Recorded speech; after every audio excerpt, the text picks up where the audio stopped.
Well, we're here in Vanderbilt's author's room doing book club with Blas Falconer, and we're interested in finding out what books are the ones that people fell in love with. So thank you for sharing your book love. And what was the first book you fell in love with? There are a lot of books that come to mind. I remember loving The Giving Tree and, kind of a lot of children's books. Probably the first books that really struck me were Charlotte's Web and The Lion, the Witch, and the Wardrobe. So the Narnia series really engaged me, and I remember kind of sneaking away to my room to read them, and kind of set off my imagination. I would even want to go to bed because I would close my eyes and start imagining my own kind of adventures. So those were probably the first books.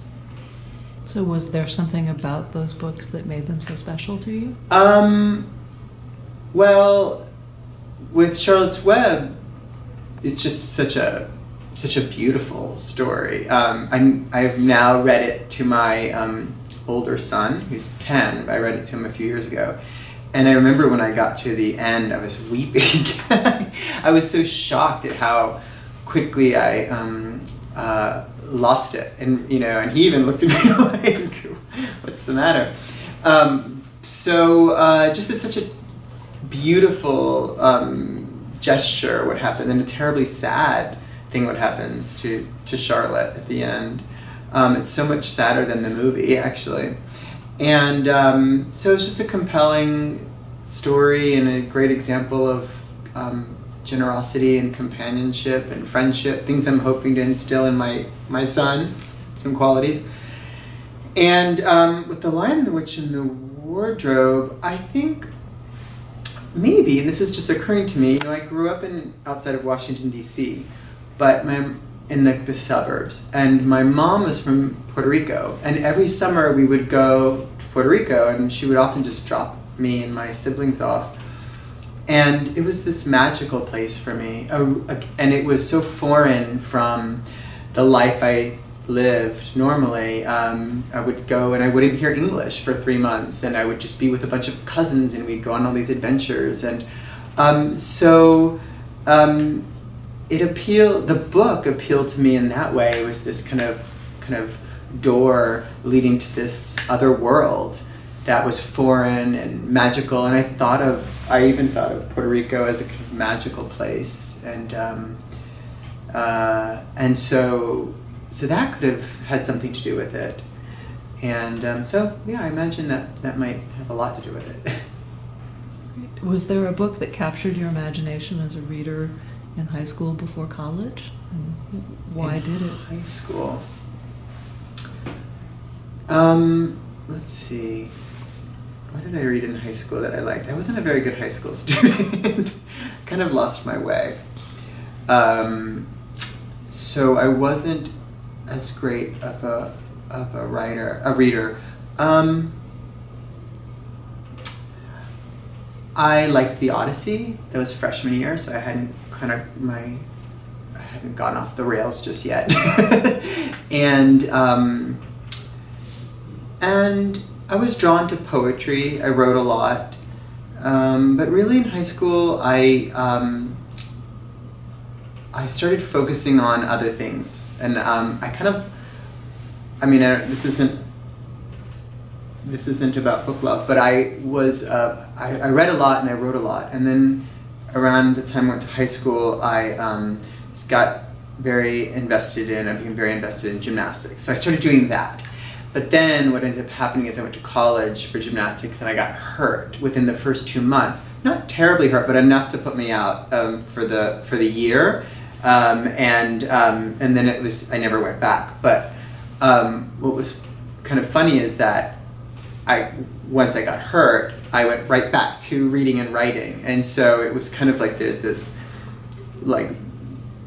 middle period in which I wasn't really such a great student, and I wasn't really reading and writing, but I was really devoted to this other passion. And when physically I couldn't do it, I went right back to reading and got drawn into that. Is there a book that set you on your professional path? Yes. So I took I loved, once I left gymnastics, I became a good student again and loved reading, and I read voraciously. I would listen to whatever my TAs were talking about, and I would go and buy the book and read it. And I remember reading books that I probably would have never encountered. I remember reading Palace Walk by Naguib Mahfouz, which I read. I stayed up all night, reading night after night. It's a trilogy, so I kept reading those books and other books by him. He was such a great, I don't know if he was a great influence, but I really admired his work and got lost in it. And then my senior year of college, I took a contemporary American poetry class, and that changed everything for me. I didn't realize that poetry could do the things that these poets were doing and in their work. And so there were a number of really great writers, of course, in that anthology. Sylvia Plath was in there, anyway, there were a lot of great poets. But the one that really struck me was Lucille Clifton. And I rushed out and got her book called Quilting. And I read it over and over again. And that was what started things for me when I realized I wanted to read and write poetry for the rest of my life. So, what impressed you about Clifton's book? There was a directness. There was a complexity and a richness, but also the poems were, could be easily grasped on first reading. They weren't simple, though. There was humor, wit, and I could hear the rhythm of the language. And it's when I started to think of poetry as as somebody speaking to me personally, and I started to listen like someone being spoken to, instead of just reading something someone wrote it as a kind of work of art. It was more like such an intimate experience, and she did that for me. Yeah. Is there a book now in your work that influences you? There are, I have a number of touchstone books that I go to, and it depends on, I tell my students this, it depends on where I feel like I need to kind of focus, an area that I need to focus on. So I tell my students, these skills you have, they're like muscles, and you have to keep working them. You have to, make sure that you're, thinking about the relationship between narrative and the lyric and the line and prosody, and so be precise and with your language and concise. And so if I feel like I'm starting to, if one of those muscles is starting to atrophy, then I go to a certain poet. So if I feel like I'm not really thinking about syntax, then maybe I'll read Carl Phillips. He has his book of selected poems, Quiver of Arrows, is really important to me. If I feel like my ear I'm not really attentive to the music of a poem, then I go to Phyllis Levin, who I really admire. And sometimes just when I want to look at how a poem might approach a personal subject that also might be political, or just a poet that I really enjoy, I like to go back to Evan Boland. And I'm particularly drawn to her book, In a Time of Violence. I think that's maybe 20 years I've been going back to that book. Yeah, and it never disappoints. Thank you. Is there a book you like to share with friends and family or coworkers? Let's see. Well, I guess, let's see. There are lots of books. It depends on, what has just gotten my attention. For a long time, I was giving people, this was years ago, but The Wild Iris by Louise Glück, I was giving that book out to a lot of people. Yvonne Boland's book, In a Time of Violence, I was giving that book out to people. It just depends, I guess. It's actually usually very personal. It depends on what I think that person might appreciate because of the subject matter or the kind of aesthetic of the poet. And in fact, it just made me think of something.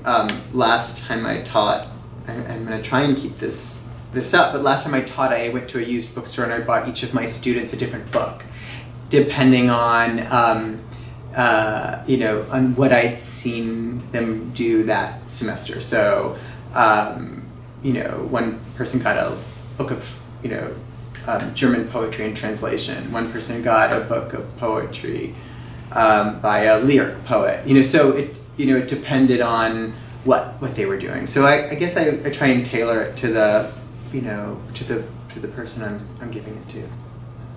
Well, is there a book that you received as a gift that you remember? Let's see.